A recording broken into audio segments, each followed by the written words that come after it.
Hello good morning everyone.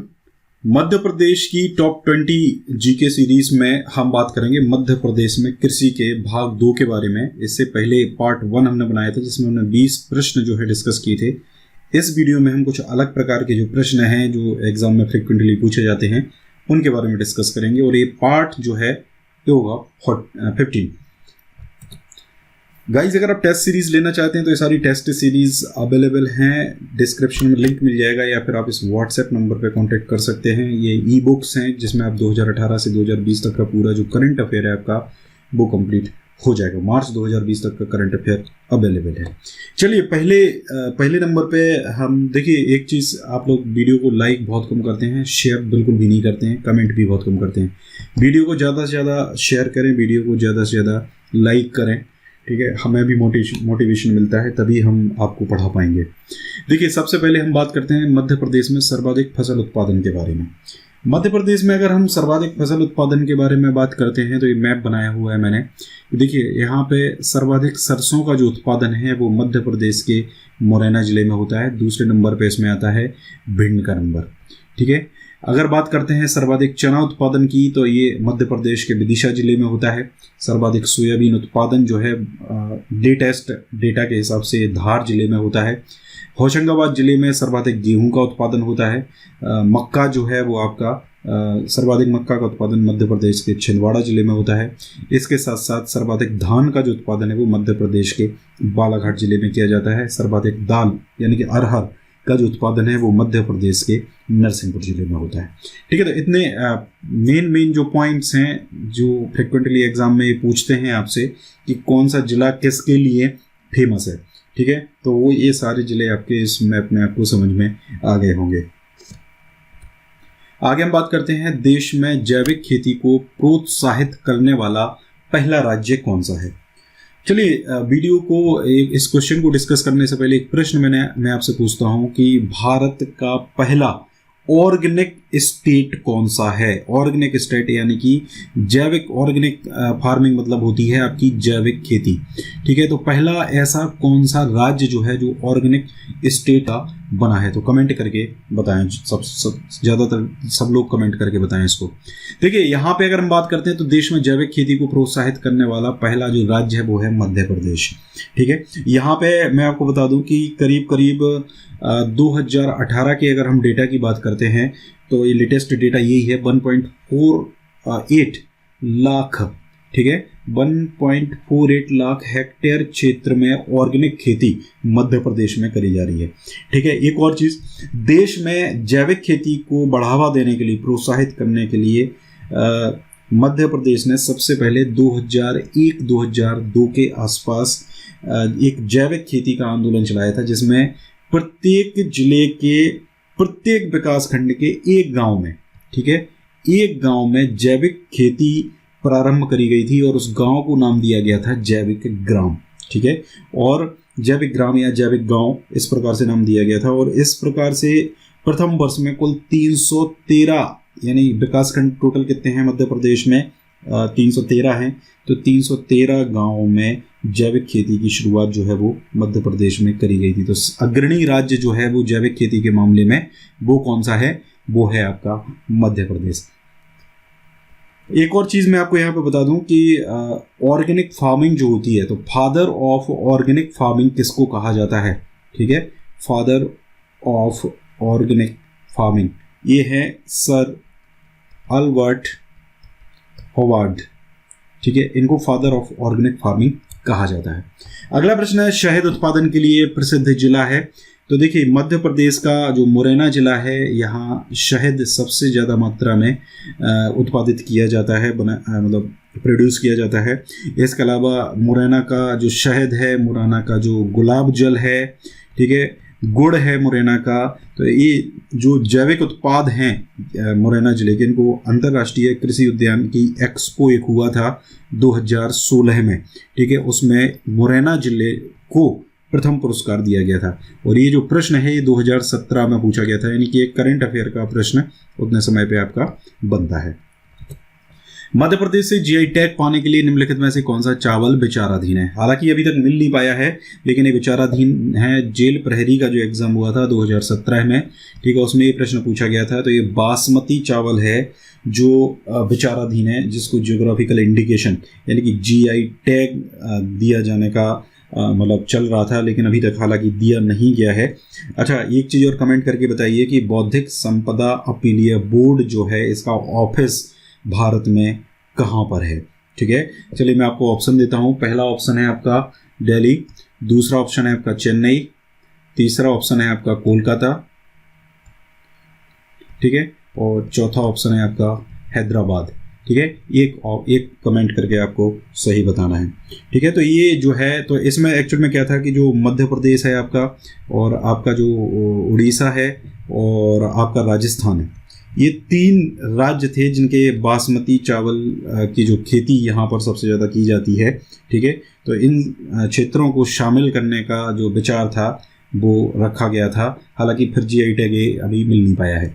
अगला प्रश्न है, मध्य प्रदेश में मंडी बोर्ड के कितने क्षेत्रीय कार्यालय हैं? देखिए, मध्य प्रदेश के अगर मंडी बोर्ड की बात करते हैं तो टोटल 7 क्षेत्रीय कार्यालय जो है, यानी कि एरिया ऑफिस की यहाँ पे हम बात कर रहे हैं। राष्ट्रीय कृषि आयोग के हिसाब से, राष्ट्रीय कृषि आयोग की सिफारिशों के अनुसार मध्य प्रदेश का जो राज्य कृषि विपणन बोर्ड है, जिसको मंडी बोर्ड के नाम से जाना जाता है, ध्यान रखें, मंडी बोर्ड क्या है आपका? मध्य प्रदेश राज्य कृषि विपणन बोर्ड। इसका अस्तित्व कब आया था? इसका अस्तित्व आया था 1973 में। ये ध्यान रखें, ये प्रश्न पूछा जा सकता है एग्जाम में। अगला प्रश्न है, मध्य प्रदेश सरकार ने मध्य प्रदेश कृषि लागत और विपणन आयोग का गठन कब किया था? तो देखिए, यहाँ बात करते हैं तो ये कृषि आयोग, मध्य प्रदेश कृषि लागत और विपणन आयोग, इसका जो गठन है ये करा गया था वर्ष 2017 में। इसके अलावा मध्य प्रदेश कृषि उद्योग विकास निगम है, ध्यान रखें, कृषि उद्योग विकास निगम, ठीक है, इसका जो गठन है ये करा गया था 1969-70s में।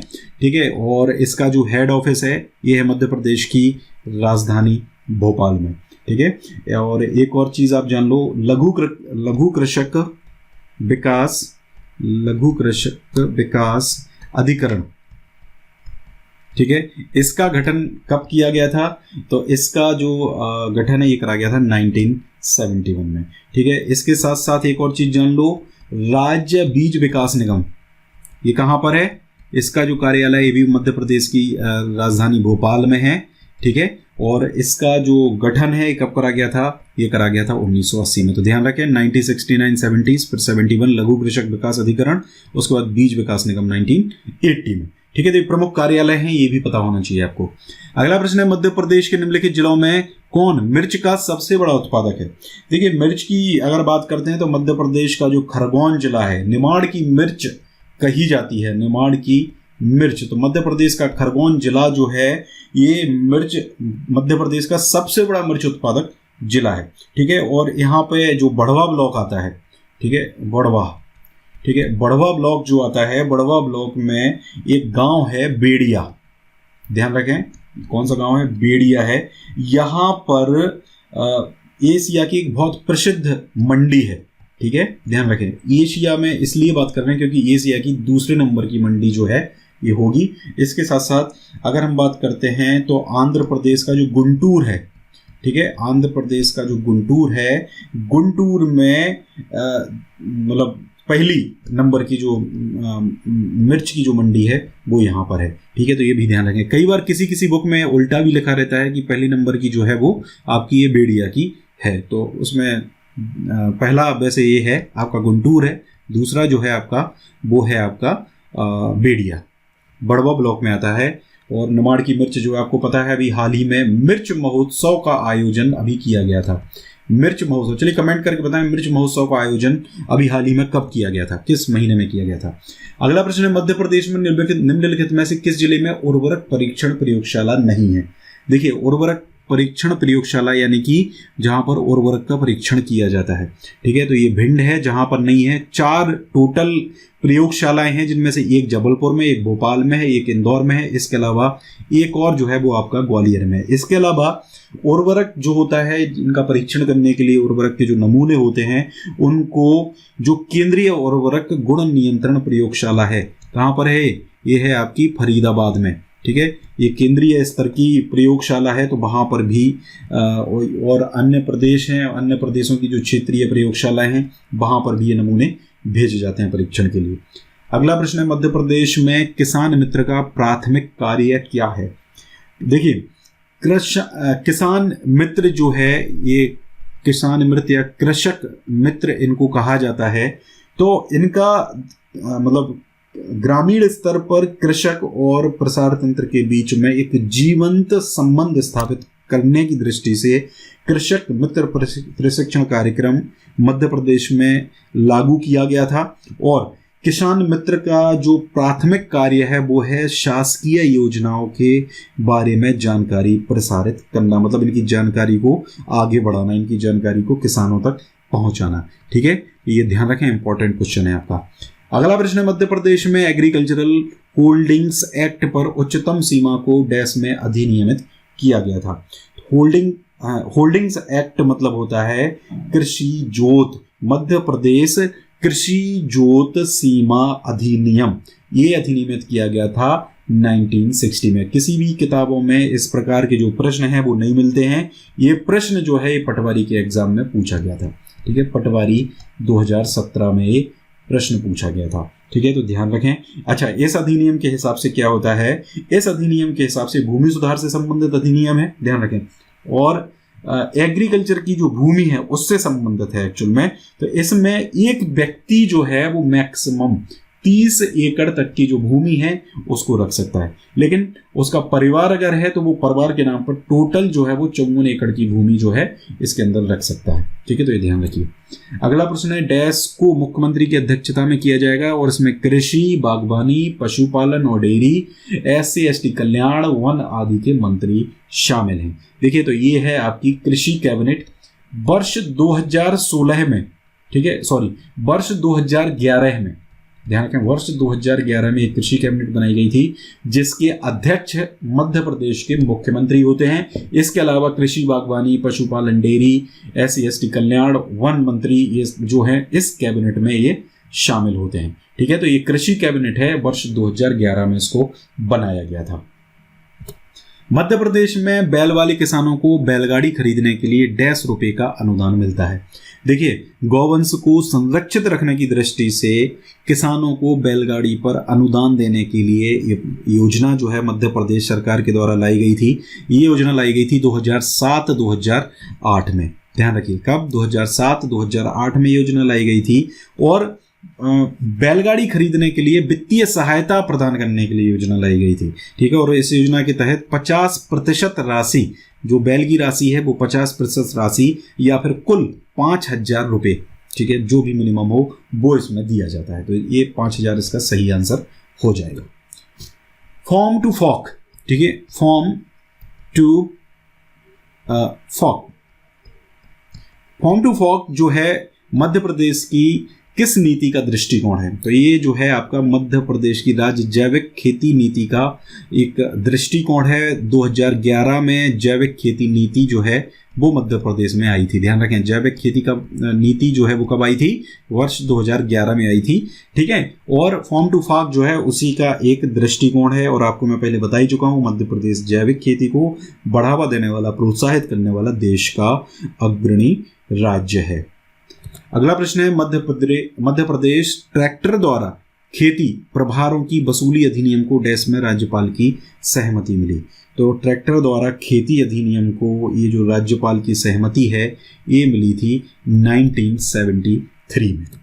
अगला प्रश्न है, मध्य प्रदेश में एग्री एक्सपोर्ट नहीं है, एक्सपोर्ट जोन है, कृषि निर्यात क्षेत्र, ये भी ध्यान रखें, एग्री एक्सपोर्ट जोन। ठीक है, ये ध्यान रखना होगा आपको। AEZ का फुल फॉर्म क्या है? जैसे आपके स्पेशल इकोनॉमिक जोन होते हैं, ऐसे ही एग्री एक्सपोर्ट जोन होते हैं, यानी कि कृषि निर्यात क्षेत्र होते हैं। इनका उद्देश्य क्या होता है? तो इनका जो उद्देश्य है वो होता है कि किसी विशिष्ट उत्पाद के निर्यात में बढ़ोतरी करना। ठीक है, किसी विशिष्ट उत्पाद के निर्यात में बढ़ोतरी करना। जैसे मैं आपको बताऊं, मक्का महोत्सव का आयोजन किया जाता है मध्य प्रदेश के छिंदवाड़ा में। ठीक है, अभी इस साल सेकंड संस्करण इसका आयोजन हुआ, पिछले साल यानी कि 2018 में फर्स्ट आयोजन किया गया था इसका। तो मक्का महोत्सव का प्रमुख ऐसा क्यों किया जाता है, या मिर्च महोत्सव का आयोजन किया गया तो क्यों किया जाता है? ये होता है अंतर्राष्ट्रीय स्तर पर उसकी ब्रांडिंग करने के लिए। पूरे देश भर के विदेश भर के वैज्ञानिक वहाँ पर इकट्ठे होते हैं, मक्का की अलग अलग किस्में या मिर्च की अलग अलग किस्मों को लेकर जो रिसर्च कहाँ कहाँ कैसा कैसा हो रहा है सब बैठते हैं, वहाँ पर डिस्कशन होता है, कॉन्फ्रेंसेस होती हैं, मक्के को लेकर कौन कौन सी रिसर्च हुई है, मिर्च को लेकर कौन कौन सी रिसर्च हुई है, उन सब चीज़ों की जो जानकारी है वो वहाँ पर साझा की जाती है, और उसको आगे कैसे लेके जा सकते हैं, अंतर्राष्ट्रीय स्तर पर कैसे प्रमोट कर सकते हैं, इन सब चीज़ों के डिस्कशन होते हैं। ऐसे ही आपका एग्री एक्सपोर्ट जोन होता है, जो किसी विशिष्ट उत्पाद के निर्यात में बढ़ोतरी करने के उद्देश्य से बनाया गया है। अगला प्रश्न है, मध्य प्रदेश की मुख्यमंत्री खेत तीर्थ योजना का उद्देश्य क्या है? देखिए, मुख्यमंत्री खेत तीर्थ योजना 2018 में लॉन्च हुई थी। ध्यान रखें, 2018 में लॉन्च हुई थी मध्य प्रदेश सरकार के द्वारा, और इसमें राज्य के जो किसान हैं उन किसानों को, या तो जो आपके एग्रीकल्चर के जो टेक्निकल कॉलेजेस हैं, या फिर कृषि महाविद्यालय हैं, या जहाँ पर एग्रीकल्चर को लेकर रिसर्च मतलब होता है, रिसर्च डेवलपमेंट होता है, तो वहाँ पर उन किसानों को ले जाके उनको भ्रमण कराया जाएगा, ताकि वो वहाँ पर नई नई चीज़ें जो हैं वो सीख सकें। यहाँ पर कृषि से संबंधित जो अलग अलग विशेषज्ञ लोग हैं उनसे किसान मिल सकें, ताकि वो अपनी फसल को और अच्छे से कर सकें। तो तीर्थ मतलब क्या हुआ किसानों के लिए? तो तीर्थ वही हो जाएगा जो उनकी फसल को उन्नति प्रदान करे। ठीक है, तो इसका जो सही आंसर है वो हो जाएगा ऑप्शन सा, किसानों को आधुनिक कृषि केंद्रों पर विशेषज्ञों के पास भेजना। 2015-16 के आंकड़ों के अनुसार मध्य प्रदेश का लहसुन उत्पादन में कौन सा स्थान था? तो ये भी पटवारी के एग्जाम में ही पूछा गया था। बात करें तो लहसुन उत्पादन में मध्य प्रदेश जो है वो पहले स्थान पर आता है। ठीक है, ध्यान रखें, प्रमुख लहसुन उत्पादक राज्य जो है वो मध्य प्रदेश है। ISOPAM स्कीम का उद्देश्य क्या है? देखिए, आइसोपाम इसको बोलते हैं एक्चुअल में, हिंदी में ऐसे लिखते हैं इसको आइसोपाम योजना या आइसोपाम मतलब स्कीम। ठीक है, तो ये जो है एक्चुअल में इसका प्रमुख उद्देश्य है तिलहनों और मक्के के उत्पादन को बढ़ाना। ठीक है, तो ध्यान रखें, तिलहनों और मक्के के उत्पादन को बढ़ावा देना इसका प्रमुख उद्देश्य होगा।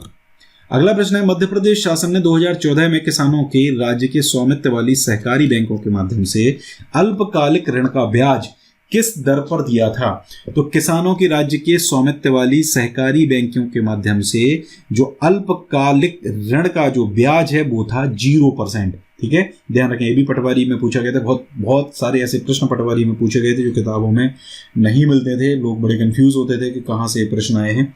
ठीक है, लेकिन प्रश्न तो वही हैं जो MP के हैं।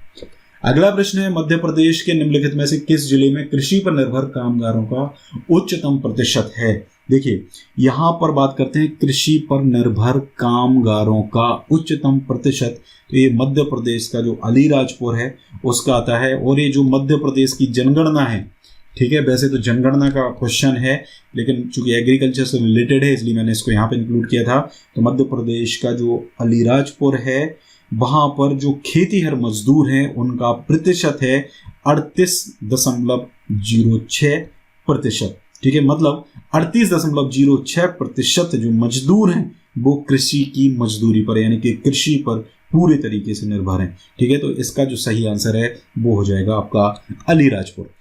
अगला प्रश्न है, किस देश के सहयोग से मध्य प्रदेश में कृषि महिला परियोजना के तहत महिला किसानों को प्रशिक्षण देने के लिए ये योजना कार्यान्वित की जा रही है?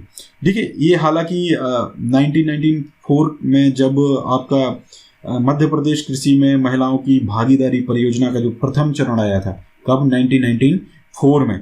तो डेनमार्क सरकार की सहायता से, किसकी? डेनमार्क सरकार की सहायता से पहले चरण में 7 जिलों को इसमें कवर करना था, जहां पे महिलाओं की भागीदारी सुनिश्चित की जानी थी। इसमें बात करते हैं, ये 7 जिले जो थे वो थे जबलपुर, नरसिंहपुर, छिंदवाड़ा, मंडला, रायसेन, शहडोल और बिलासपुर। तो बिलासपुर तो अब चूंकि छत्तीसगढ़ में पहुंच गया है, तो 6 जिले ये प्रथम चरण में मध्य प्रदेश के थे।